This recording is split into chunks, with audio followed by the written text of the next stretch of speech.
My name is Carrie A. Landon, and I am 22 years old. My family said they couldn't afford to come to my graduation. Flights were just too expensive, that's what they told me.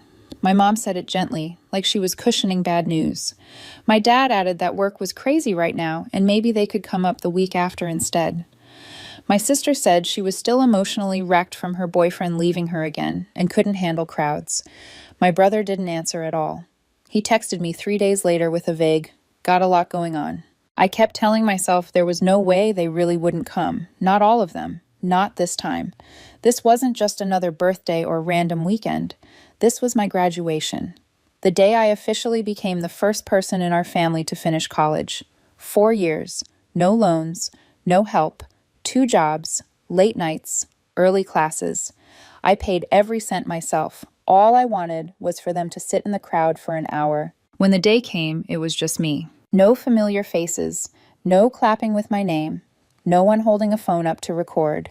Just a folding chair with my name taped to it and a diploma handed to me by someone who didn't know me. I smiled because that's what you're supposed to do, but the moment felt hollow, like I was acting in a play no one bothered to watch. I thought that was the worst part. I was wrong. A week later, I opened Instagram like I always do in the morning, half asleep, expecting the usual nonsense. Instead, I was hit with a full family Disneyland trip. My aunt posted first, then my mom, then my sister. They were all there, matching red shirts that said family first, Mickey ears, fireworks, churros, my dad holding a turkey leg the size of his head, my brother's wife smiling, even my sister, suddenly fine, wearing a sparkly headband and a frappuccino like heartbreak had never happened. Not a single message to me, not a mention, not a wish you were here. That's when it finally clicked. They weren't too busy. They didn't forget. They just didn't care enough. I laughed out loud, alone in my apartment, because it was so cruel it almost felt like a joke. The kind where you're the punchline and everyone else already knew. I had spent years making excuses for them, telling myself they were overwhelmed, stressed, doing their best. But this wasn't stress. This was a choice. And somehow, that hurt more than anything else. Looking back, the Disneyland trip shouldn't have shocked me. It fit the pattern perfectly. My family has always treated me like background noise, like the person who exists on the edge of the frame while the real story happens somewhere else. My brother has never held a job longer than a few months. He drinks too much, fights with his wife constantly, and still lives at my parents' house with their kid squeezed into a room that used to be mine. Somehow, he's still the golden child. My mom makes him pancakes in the morning like he's 17 instead of 31 and tells everyone he's finding himself. My sister is the other kind of problem. She only dates men who throw money at her. Expensive dinners, designer bags, weekend trips. When they finally get tired of her and leave, she collapses into a 2-month emotional spiral and moves back home to rebuild her self-worth. I've sent her money more times than I can count. 300 here, 500 there, always with the promise she'd pay me back when things stabilized. She never has. And me. I stayed local. I worked 2 jobs. I paid my tuition, my rent, my groceries, my books. I didn't ask for help because I knew better than to expect it. Not once did I get a congratulations card. Not once did anyone offer to help. Still, I showed up. I helped with taxes. I fixed the printer when it jammed. I answered calls late at night when something broke or someone panicked. I kept my mouth shut until yesterday. My dad called in the afternoon, casual, like he was asking about the weather. He asked if he could still claim me on his taxes this year. Said it would really help them out. That was the moment something inside me snapped.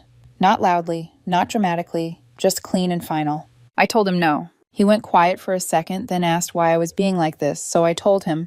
I told him about my graduation, about sitting there alone, about the Disneyland photos, the matching shirts, the fact that they had money for churros and fireworks, but not for a flight to see me walk across a stage. He didn't apologize. He didn't even sound surprised. He said we should talk about it in person. He said he'd come by tomorrow. When he showed up, he was 20 minutes late, like always when it was something that only mattered to me. He didn't knock right away. Just stood outside until I opened the door, holding a coffee like this was a normal visit. He walked past me and sat down without being invited. The first thing he said wasn't sorry. It was that the trip had been planned a while ago, that everyone needed a break, that they hadn't done anything like that in years. He talked about my mom being stressed, about my sister needing cheering up, about my brother's kid deserving something nice for once. He said it had nothing to do with me and that I shouldn't take it personally. I asked him if he realized it was my graduation. Not just any day. The day I became the first person in our family to graduate college. He shrugged and told me I was being too emotional, that these things happen. I asked him if Disneyland just happened. He said they got a good deal, that it was family time, that they couldn't cancel everything last minute.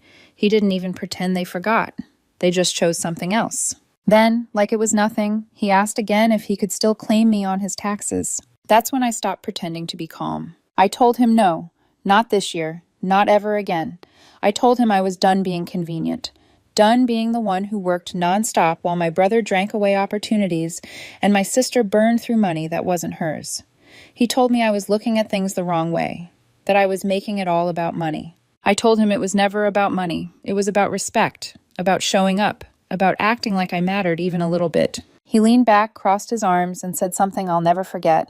He said, "You've always been different, Carrie. Always doing your own thing. Maybe you just don't understand how family works." I stared at him and realized that was the truth. Not about me, about them. I told him if that's what family meant to him, then maybe I didn't want to understand it. He said he didn't come there to be insulted. I told him I didn't ask him to come at all. He left without saying goodbye. 4 days passed. Silence. No calls. No texts. I thought I might feel guilty. I didn't. But I knew how this family works. They don't let go quietly. Not when they think they can still pull you back in. The invitation came through my mom, which already told me everything I needed to know. "Let's all have dinner," she texted. "Talk things out. It's time." No apology. No acknowledgement of what they'd done. Just an order wrapped in a smiley face, like if we all sat at the same table again. The past would politely excuse itself. I stared at the message for a full day, going back and forth. I told myself I wouldn't go. Then I told myself maybe I should, just once more, to see if any of them were capable of saying the words I'd waited years to hear. We were wrong. Curiosity won. I arrived around 6. Same old house, same cluttered living room, same smell of something overcooked mixed with one of those gas station candles my mom loves. Everyone was already there. My brother had a beer in his hand, laughing too loud at something on TV. My sister was dressed like she was heading to a club, scrolling on her phone. My dad stood in the kitchen talking like nothing had ever happened. My mom smiled too much. Look who finally came home. We sat down. My aunt had brought some cheap casserole. My nephew had headphones on, glued to a tablet, oblivious. It felt surreal, like I'd walked into a rehearsal of a family that only existed for appearances. My dad started things off. He said they wanted to clear the air. That family is all that really matters. That we shouldn't let small things blow up. He called what happened a misunderstanding. Then came the phrase they always use, the one that sounds like an apology until you listen closely. "We're sorry if you felt hurt." If. My sister jumped in next, talking about how hard her breakup had been, how mental stress affects everything, how it was selfish of me to expect her to drop everything for just one day. My brother followed, saying I'd always acted like I was better than them because I went to college and paid my own way. My mom said she didn't realize I was so sensitive. My dad leaned back like a judge who'd already decided the verdict. According to them, I was the problem. I'd ruined the family mood. I'd made things uncomfortable. I was cold, unforgiving, dramatic, ungrateful. They rewrote the whole story right there at the table, and for a while I just listened. I watched how easily they slipped into it, how natural it felt for them to place the blame back where it always landed. Then came the moment that almost made me laugh. My sister leaned over, lowering her voice so the others wouldn't hear, and asked if I could lend her $800. She said there was a designer bag she needed before it sold out, and she'd pay me back as soon as she could. She didn't look embarrassed. She didn't even hesitate. It was muscle memory. That's when I knew nothing had changed. I stood up so fast my chair screeched across the floor. Everyone stopped talking. My brother raised an eyebrow. My mom looked up from her plate. My dad didn't move. I told them I was done. Done being the responsible one. Done being the fallback plan.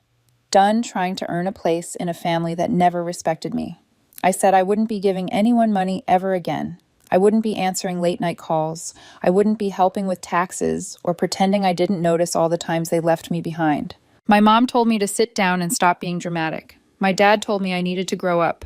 I looked at each of them and said, "Don't contact me again. I mean it." And I walked out. No one followed me. No one stopped me. I drove home in silence. No music, no phone, just the sound of the road and the feeling that something inside me had finally shut off. Not in anger, in clarity. The next few days were quiet. Too quiet. No guilt trip text, no calls pretending nothing happened. I slept better. I ate real meals. I caught myself humming in the mornings. It felt good, and that's how I knew it wouldn't last. 5 days later, there was a knock on my door. I checked the peephole. My dad. I opened it just enough to confirm it was him. He didn't waste time. He said he was being audited. Income verification, nothing major, but he needed help. My help. He said I still had the login from last year, and it would only take 10 minutes. I told him no. He blinked like he hadn't heard me. Said it was serious. Said he wouldn't ask if it wasn't important. I told him it didn't matter. I told him he shouldn't be asking me at all. He called me cold. Said you don't just walk away from family. I reminded him that family is supposed to show up for graduations, for milestones, not just when someone needs a signature or a password or a loan. I told him if this family only counted when I was useful, then maybe it wasn't family at all. He shook his head, muttered, "Wow," and walked away without looking back. That should have been the end of it. But with them, it never is. I should have known it wasn't over the second my brother texted me. He almost never texts unless he needs something. A ride, cash, someone to blame. This time he wrote, "Family wants to make things right. We talked it over. Maybe things went too far. Come by for dinner. No pressure." No pressure was a lie they always told right before applying it. I stared at the message longer than I wanted to admit. I told myself I wouldn't go. I told myself I'd already said everything there was to say, but there was still this stubborn, hopeful part of me that wanted proof. Proof that they could take responsibility. Proof that I hadn't imagined all of it. So I went. Same house, same fake warmth, same people who somehow always made me feel like a guest in the place I grew up. My mom smiled too wide. My dad avoided eye contact. My sister complimented my shirt like we were at brunch. They asked questions, empty ones. How was work? How was my apartment? Was I dating anyone? None of them listened to the answers. Then it started.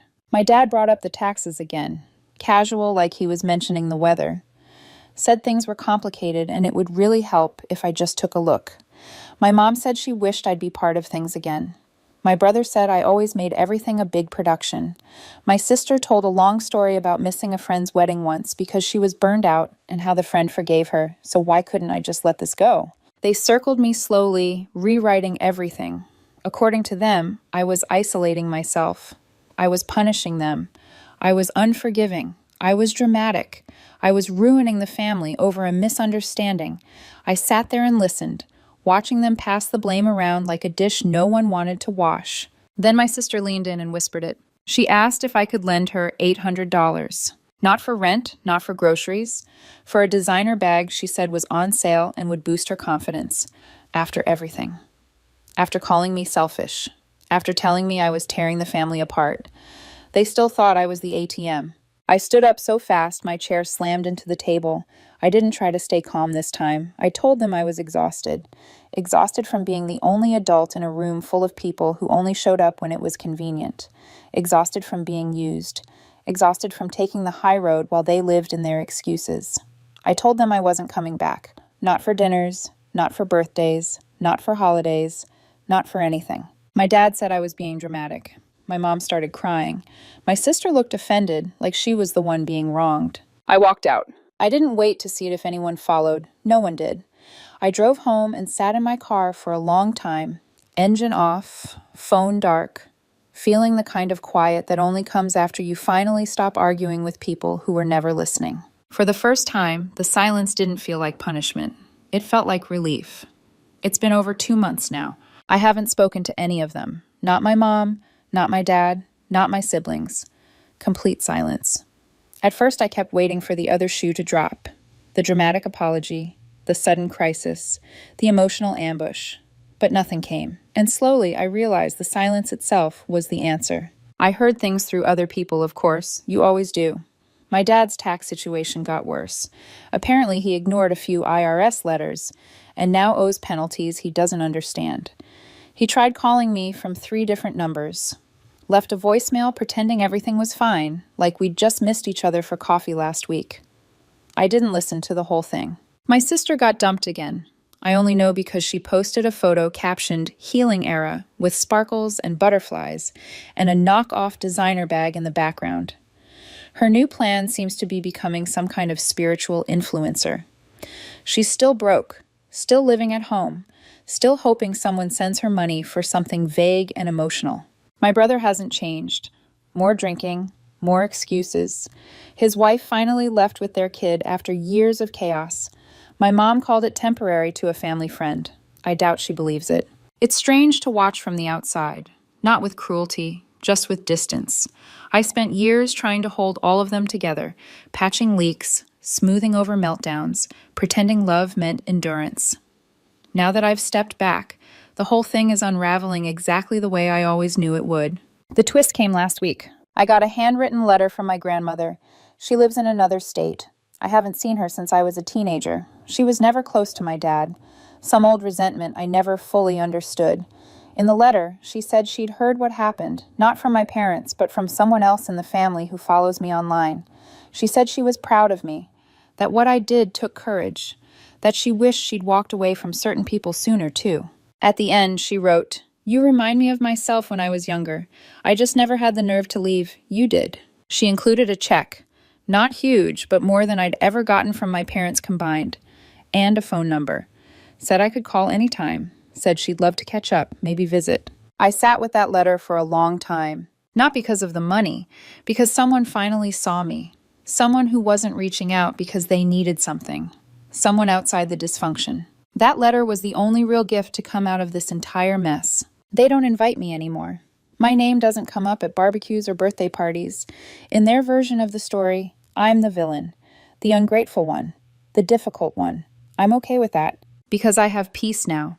Not the fake kind you post about, not the kind that comes from pretending everything's fine.